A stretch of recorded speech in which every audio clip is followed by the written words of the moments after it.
Okay, hello and welcome back to our study of the Dhammapada. Today we will be continuing on with verses 44 and 45. It's a pair of verses which go as follows.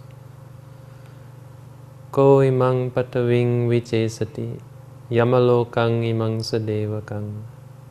Ko dhammapadaṃ sudesitaṃ, kusalo pupphamiva pacessati. Sekho imaṃ pathaviṃ vicessati, yamalokañca imaṃ sadevakaṃ. Sekho dhammapadaṃ sudesitaṃ, kusalo pupphamiva pacessati. Which means, it's a question and answer. The first verse is, Ko imaṃ pathaviṃ vicessati, who will overcome this world? Yamalokañca imaṃ sadevakaṃ. Who will overcome this world, that is, who will overcome this earth, sorry. Who will overcome this earth, this world of Yama, the Lord of Death, along with the angels, sadevakaṃ. Ko dhammapadaṃ sudesitaṃ, kusalo pupphamiva pacessati. Who will bring to perfection this path of Dhamma, or this practice of Dhamma that is well taught, just as a skillful person might bring to perfection a bouquet of flowers. And then the answer is sekho, which means a trainee, or one who is training. One who trains themselves will overcome this earth, this world of Yama, together with the angels, together with its angels, or all celestial beings. The trainer will bring to perfection this path of Dhamma, which is well expounded, just as a skillful person would bring to perfection a bouquet of flowers. So this is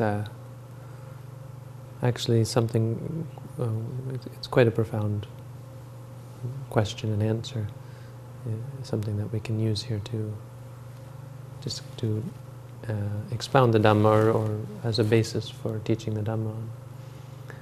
But the story, as there's a story behind all of these, first we have to say where this verse came from. The story is that there were, it's actually a two-paragraph story. The story goes that there were a bunch of monks who were sitting around talking about the earth.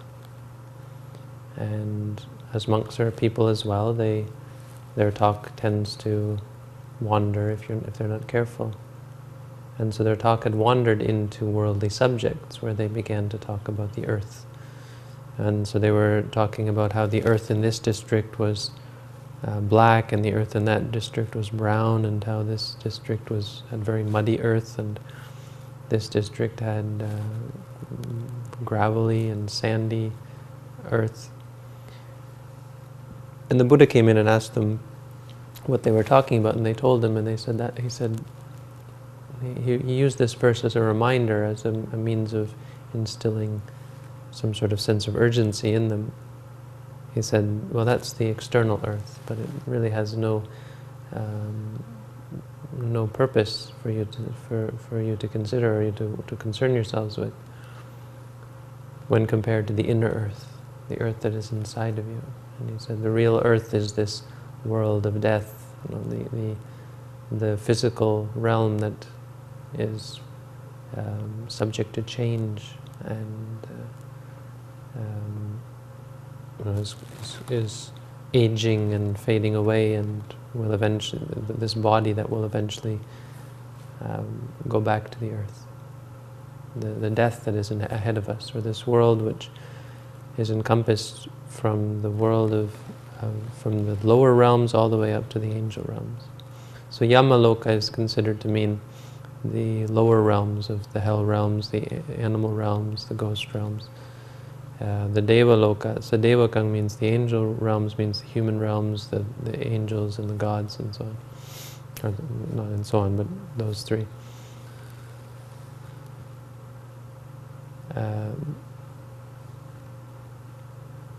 So he said, this is what you should be focusing on.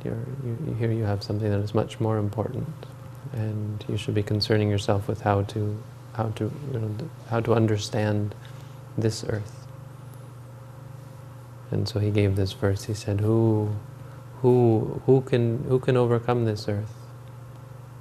He made them think about this, think about the Dhamma in this way, and said, who will do this? Who will be able to overcome this? Certainly not the people who sit around talking about useless subject. Who will be able to overcome this earth, whether it be the lower realms or the higher realms? Who will be able to put into practice and bring to perfection this path of Dhamma, this path of truth, path to realize the truth, just as a skillful person would bring to perfection or make a perfect bouquet of flowers. The way I think this is useful is because it, or quite profound, because it asks the question of who is it, or how can we address the issues that we're faced. How can we address the problem that we're faced with? This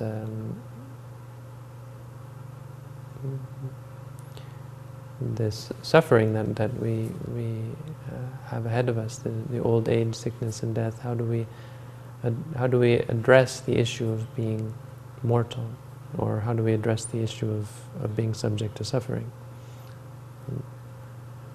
And how do we, once we understand what is the path, who is it, or what do we need to do in order to perfect the practice, and perfect the path, to become free from suffering? And the Buddha makes a direct, definite statement as to what it requires, what it will require for us to do that. And this is the training, that a person who trains themselves is one who will be able to overcome the earth, who will be able to overcome old age, sickness, and death. A person who trains their mind, who trains themselves in morality, who trains themselves in concentration, who trains themselves in wisdom. This is a person who will be able to overcome old age, sickness, and death. This is a person who will be able to put into practice the Buddha's teaching, who will be able to be able to bring to perfection the Buddha's teaching, be able to bring to perfection this path of Dhamma.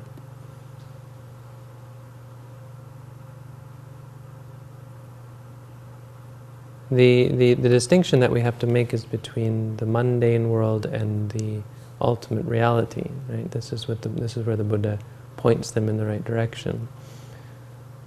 An ordinary person will tend to think that there is no way to overcome old age, sickness, and death. These are part of life. You think, well, that's part of the bargain. You get to enjoy life, this life that you have, and you have to accept the fact that it's going to end in old age, sickness, and death.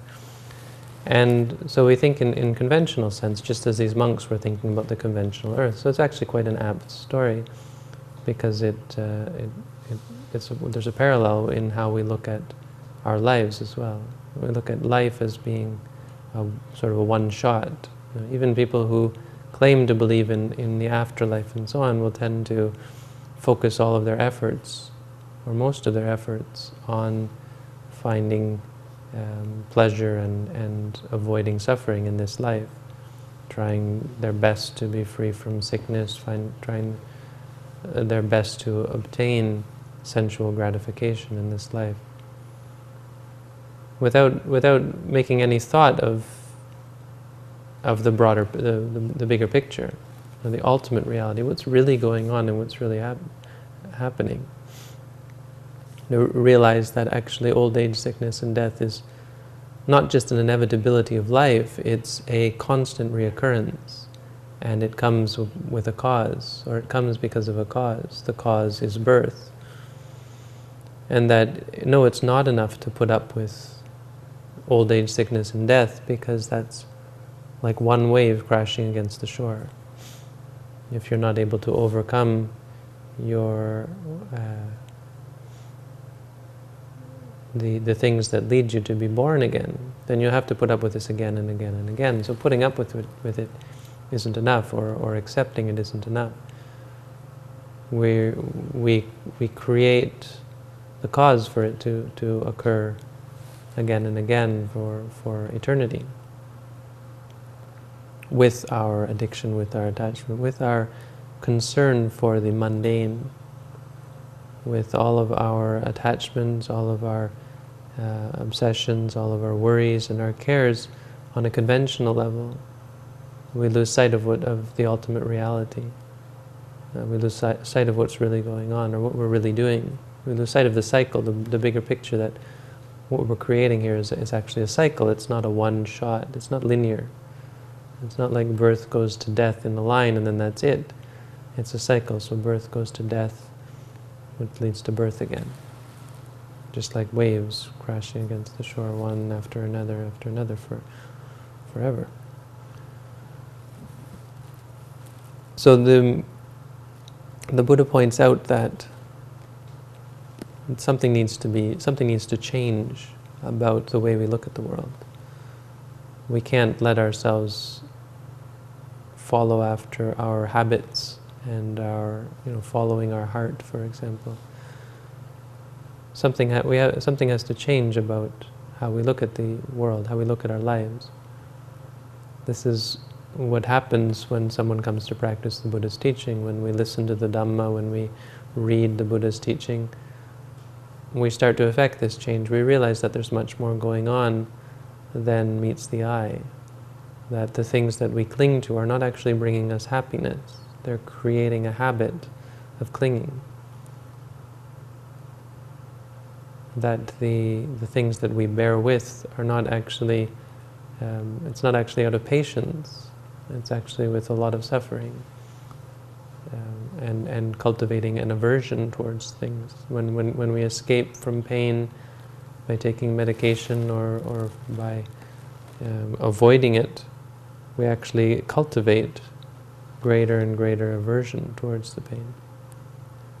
So these are not we start to realize that this is not the way out of suffering. We realize this when we begin to train ourselves, starting with morality. We start to realize these habits are, habit forming, and become magnified the more we cultivate them. And so we undertake morality. We undertake to prevent ourselves, to stop ourselves from following after the habits. We train ourselves to be patient when we would otherwise chase after something. When we want something, instead of chasing after it, we stop ourselves. We bring ourselves back to the experience of it. When you want something, you're very little involved with that actual thing, and you're much more involved with the thoughts and the pleasures that arise in the mind. And when you're able to bring yourself back, this is the first step, is this bringing the mind back to reality. It's called morality. True morality is in the mind, when you bring your mind back to what's really happening, what's really going on, what's the essence of the experience. When you see something and you want it, you look at the seeing and you look at the feeling and you look at the wanting, and you see that it's really just impersonal phenomena arising and ceasing. You break it apart and you see that it's a cause for stress, a cause for suffering, not a cause for happiness and contentment. And you become content without. You become content with or without.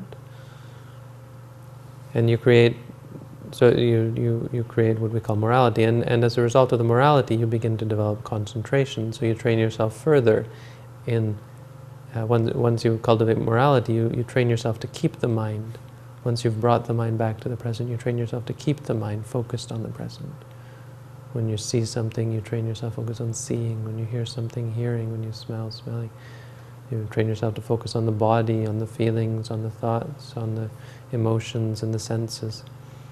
You train yourself to focus on reality. So you cultivate concentration. As a result, not only are you pulling your mind back, but your mind begins to be disinclined to actually leave the present reality. So all of us sitting here now, you're sitting listening to this talk, we have two things going on. We have the ultimate reality, which is where we think we are and where we'd like to be. We'd like to be here. Ultimate reality sounds kind of technical or special. It actually just means this, what we think we're in at all times. So the reality of seeing, the reality of hearing, smelling, tasting, feeling, the reality of our experience. But something else that's going on is all the activity in the mind, the judgments, the projections, the extrapolations, the identifications, all of the concepts that arise of people and places and things, all of the past and the future. This is all conceptual. It has nothing to do with the ultimate reality. So we begin the training that we're looking for is to keep ourselves with the reality, to keep ourselves here. Here we all are sitting together. The training is to keep ourselves here and now. Once we do that, this is the training in concentration. The third training, the training in wisdom, is that once we keep ourselves here, we begin to understand here. We begin to understand reality, and we begin to see the distinction between reality and illusion. We see how there's nothing essentially good or bad about anything. We see that all of the people and places and things, even our own body, is just a concept. That experiences arise and cease, come and go. And because of wisdom, we begin to need less and less effort to focus ourselves, and less effort to bring our minds back. Our minds are less inclined to move away, and more inclined towards focusing, more inclined towards peace and calm and clarity of mind. Not just because we pull our minds back or try to keep our minds fixed, but because we understand the uselessness of chasing after illusion. This is the training in wisdom. We train ourselves not only to bring our minds back, not only to force our minds to stay, but to have our minds understand the benefit of staying, the benefit of being in the present moment. Teach ourselves how much stress is involved with running away and chasing after illusions, chasing after concepts. So these are the three trainings, and this, the Buddha said, is how one overcomes the bad things in life and cultivates the good things. So the first part is overcomes the world, vicessati, overcomes the earth, overcomes all the troubles and all the difficulties and all the stresses and sufferings that are inherent in life. And how one cultivates the Dhammapada, the path of truth and the path of righteousness, and brings it to perfection. When you have all of the Buddha's teachings or all of the good things in the world, how do you bring them to perfection? This is the concise summary of how to do that, is one becomes a trainee, one trains oneself. So one way of understanding Buddhism is it's a training. It's not something that you can wish for or hope for, or something that you can be when you put on robes or so on. It's something that you train in. Just as we train our bodies and we train our minds in a worldly sense to become proficient at this skill or that skill, so too we train our minds, we train our hearts in the Dhamma, in wholesomeness, and we train them out of unwholesomeness, unskillful states that cause stress and suffering for us and others. So this is the teaching in these two verses, quite a sort of pithy sort of summary of how one brings the Buddha's teaching, or brings all good states to perfection, just as a skillful person would, a skillful flower maker, florist would put together a bouquet of flowers. So all of the good things in our mind flower, and we become, in a sense, perfect through our abandoning of evil, unwholesome states, and through the cultivation of good states. So this is the teaching in this verse, and That's the Dhammapada. So very much a practical teaching. This is obviously something that we have to use in our meditation. It's something that the highest training in Buddhism is here. It comes from these three.